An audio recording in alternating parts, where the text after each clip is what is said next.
Senate inquiry para sa regulasyon ng replica guns ginanap noong Pebrero 5. Ginulahan ito ng mga representante ng United Airsoft Alliance tulad ni Ernesto Tabuhara o mas kilala sa tawag na Paluja at ang sikat na action star na si Jeffrey Santos na may call sign na Bull.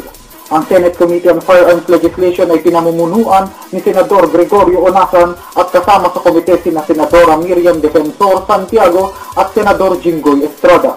Naging positibong resulta ng naganap na hearing at napagkasunduan ng paglalagay ng orange muzzle sa mga replica guns na kasalukuyang pinag-aawayan ng mga airsofters na payag at tutol sa paglalagay nito.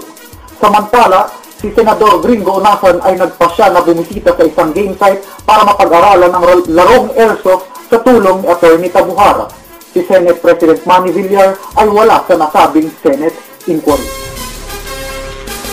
Bagong Airsoft Implementing Rules and Regulations pinirmahan na noong Desyembre ni PNP Chief Avelino Razon Jr. bilang Circular No. 11. Narito ang report.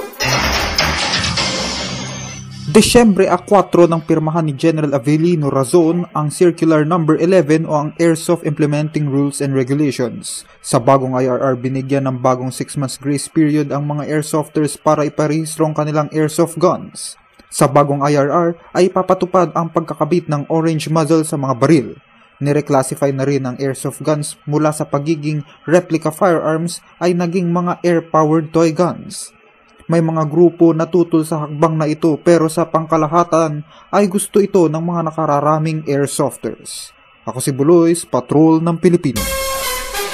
At yan ang kabuuan ng aming malawak na pagpapatrol. Kami ang inyong Patrol ng Pilipino, nagbabalita, naglilingkod sa inyo saan man sa mundo.